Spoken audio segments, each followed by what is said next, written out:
Olá, louvado seja nosso Senhor Jesus Cristo, para sempre seja louvado, glória ao Pai, ao Filho e ao Espírito Santo, como era no princípio, agora e sempre, amém.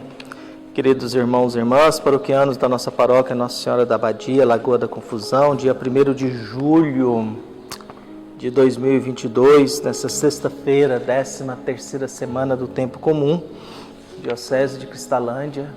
Nós aqui nos encontramos atentos ao Evangelho de Jesus, que nos é apresentado através da Igreja, de Mateus capítulo 9, versículos de 9 a 13. O Senhor esteja convosco, Ele está no meio de nós. Proclamação do Evangelho de Jesus Cristo segundo Mateus. Glória a vós, Senhor. Naquele tempo, Jesus viu um homem chamado Mateus, sentado na coletoria de impostos. Ele disse: segue-me. Ele se levantou e seguiu a Jesus. Enquanto Jesus estava à mesa, em casa de Mateus, vieram muitos cobradores de impostos e pecadores e sentaram-se à mesa com Jesus e seus discípulos.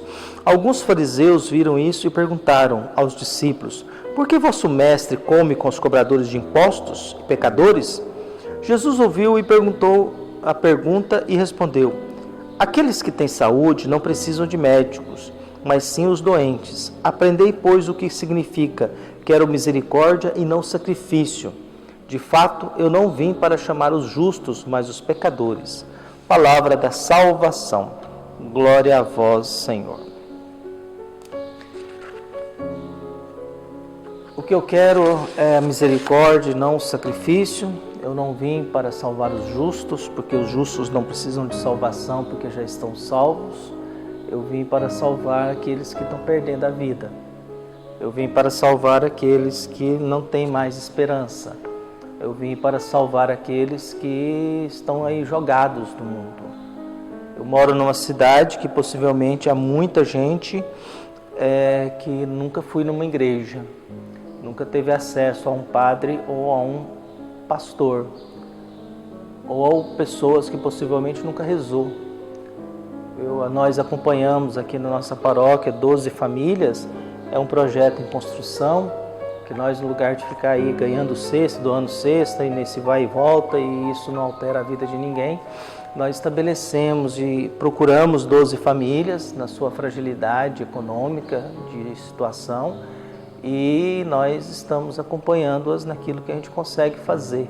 Inicialmente, um sistema muito básico, né? Comida, uma cesta básica, e trazemos essa família para uma vez por mês almoçar conosco. Nós oferecemos um almoço para elas, um momento de convivência, um momento de estar presente, viu? E, acima de tudo, nós aqui nos encontramos atentos à palavra do Senhor, e esse Jesus que vai nos educando, esse Jesus que vai nos ensinando, esse Jesus que vai nos mostrando o que devemos, o que não devemos fazer, e que não discrimina ninguém, viu? Que não parte do princípio de discriminar ninguém, viu? Monteiro Lobato, nosso escritor brasileiro, que nasceu em 1882 e morreu em 1948, tem uma frase que diz o seguinte: a natureza criou o tapete sem fim que cobre a superfície da terra. A natureza criou um tapete sem fim que cobre a superfície da terra. Dentro dela dentro da pelagem desse tapete, vivem todos os animais, respeitosamente. Nenhum o estraga, nenhum o corrói, exceto o homem. Quando ele diz isso, ele diz, é uma crítica à destruição da natureza, a nossa produção de lixo, nosso desperdício. Viu? E Mateus era um cobrador de impostos, que seria também um homem desperdiçado. Um homem que não teria salvação, porque era visto como cobrador de impostos, era visto como pecadores. Por quê? Porque era alguém da sua terra servindo ao Império Judeu, ao Império Romano. Era um judeu servindo ao Império Romano, então você estava a serviço do imperador, de César. E além disso, eles que determinavam o valor dos impostos. Roma determinava o valor do imposto, depois os cobradores determinavam um valor a mais, para que eles pudessem se enriquecer. Por isso eram homens ricos que serviam ao Império Romano e era muito mal visto pelos seus conterrâneos. Zaqueu diz que se defraudei, eu vou devolver 4 vezes mais. Quer dizer, ele possivelmente cobrava impostos 4 vezes mais daquilo que era o justo, daquilo que era o correto. E aí o que nós temos agora? Jesus andando, Jesus vê Mateus, é um cobrador de impostos, é um cara considerado como pecador, que não tem salvação, que serve ao Império Romano, que possivelmente era desonesto na sua coletoria de impostos. E Jesus é muito direto em relação a ele, viu? Vem e segue-me, viu? Mateus larga tudo.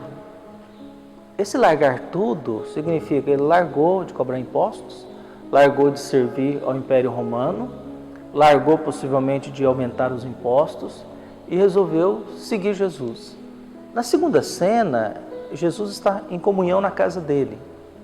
Então nós temos 2 momentos e 2 ambientes. Jesus andando, convida Mateus, segue-me.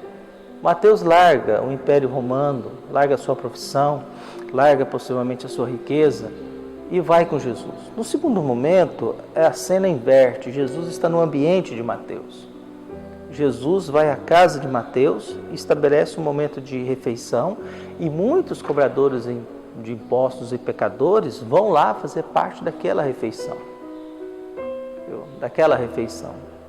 Todos esses homens que vão ali é porque estão em busca de alguma coisa.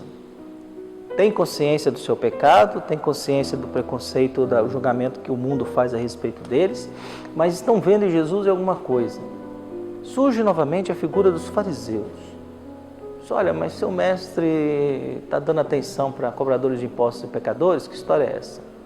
E Jesus entra na história dizendo, olha, é bom a gente saber que a minha função aqui não é dar atenção para quem é justo. A minha função aqui não é para salvar quem é justo. E vocês estão querendo sacrifícios porque vocês vivem de sacrifício de animais, vocês vivem acreditando num Deus que tem que derramar sangue para agradá-lo, vocês vivem matando animais e oferecendo sangue para acalmar um Deus que às vezes é temperamental. E esse Deus sempre disse lá na Bíblia que Ele quer misericórdia, que Ele quer que você seja capaz de colocar o seu coração ao lado da miséria do outro. Cordes é coração e miséria é miséria mesmo. É você colocar o seu coração ou sentir o coração do miserável, sentir o coração da pessoa miserável, que quer um espaço no mundo e não tem. É claro que há muita gente mal intencionada, muito pilantra, muito pobre desonesto, muito pobre violento, mas há muito pobre bom que queria um espaço e não tem. Ou porque são mães com muitos filhos e não tem como tratar dos seus filhos, ou são gente idosa que não tem mais espaço no mercado. E nem sempre a aposentadoria ela é de fácil acesso a todo mundo, principalmente quem não entrou na estrutura da aposentadoria. Quem não fez a sua contribuição, não tem idade suficiente, não se enquadra e aí são jogados por aí em lugares para morar debaixo do nada. E aí Jesus olha para os fariseus, pois é, eu queria dizer para vocês que o Deus sempre quis ser misericórdia mesmo, está muito afim de sacrifício não. Mas eu vim aqui para salvar os pecadores, não os justos. A minha missão é acolher esses que nunca tiveram a bênção de Deus. A minha missão é dar atenção a esses que nunca foram ouvidos por Deus. É esses que se sentem condenados por Deus. E não estamos falando de bandidos, não estamos falando de pessoas ruins, de criminosos, não estamos falando de soldados violentos, estamos falando de cobradores de impostos que servem ao império, mas se eles vieram aqui na casa de Mateus, e Mateus está largando tudo para me seguir, sinal que eles não são ruins, sinal que não são ruins e que querem uma salvação. Se eles estão vendo que Mateus está se despedindo deles, abandonando isso, porque é uma despedida de Mateus também, que vai se tornar discípulo de Jesus. Então, nesse jantar de despedida, nesse jantar de confraternização, nesse jantar de conversão, possivelmente os amigos de Mateus queriam saber, mas o que te encantou, Mateus? O que você tem que você agora está aí ao lado desse Jesus e está largando tudo aquilo que você tem para segui-lo? E nesse jantar de despedida de Mateus, em que Mateus é um homem agora com outra perspectiva de vida, e ao por um lado o questionamento dos fariseus e dos doutores da lei, das autoridades religiosas, nós encontramos um Jesus que vai dizendo a sua missão. Eu tenho que dar atenção para quem não tem atenção. Eu tenho que dar atenção para esses aí que querem sair desse mundo e construir um outro mundo. Eu que tem coragem de se despedir de certos mundos. E tem coragem de seguir outros mundos desconhecidos. De seguir outras histórias desconhecidas. Seguir outra mentalidade. Seguir outro ensinamento. Por isso a minha prece de hoje é que Deus nos dê mais Mateus na vida. E que a gente possa, no decorrer da nossa vida, às vezes pensar como Jesus. Eu tenho que ser misericordioso e não ficar sacrificando, nem a mim, nem os outros, para agradar a Deus. Eu tenho que lembrar que Jesus está querendo dar atenção para aqueles que não têm atenção. E às vezes a minha postura também na paróquia é a mesma. Eu não vou gastar meu tempo muito com os grupos que estão funcionando bem, com os movimentos que estão funcionando bem. Eu tenho que trabalhar e dedicar e celebrar para as realidades que não estão bem. Eu não preciso me preocupar com a catequese da nossa paróquia, está muito bem. Com a pastoral da criança, está muito bem. Com a renovação, está na estrutura deles, no mundo deles, estão servindo. Então eu não preciso me preocupar em ser presença nesses grupos, porque eles já têm o seu caminho. Mas eu preciso me preocupar em arrumar um outro espaço na cidade para rezar com quem não tem acesso à igreja. Um outro lugar na cidade para celebrar a Eucaristia com quem não tem condições de se deslocar até o centro. Até porque a nossa cidade ela é comprida, né? A nossa cidade não é oval, não é circular. A nossa cidade gira em torno de uma avenida grande e a cidade é isso. Então, peçamos a Deus que nos dê a sabedoria para que a gente possa aprender com Jesus aonde eu devo dar atenção, principalmente eu como responsável por essa paróquia, dentro da minha fragilidade, das minhas dificuldades, dentro da minha incapacidade de fazer algo maior, ou da minha falta de inteligência, da minha falta de competência administrativa ou competência pastoral, né?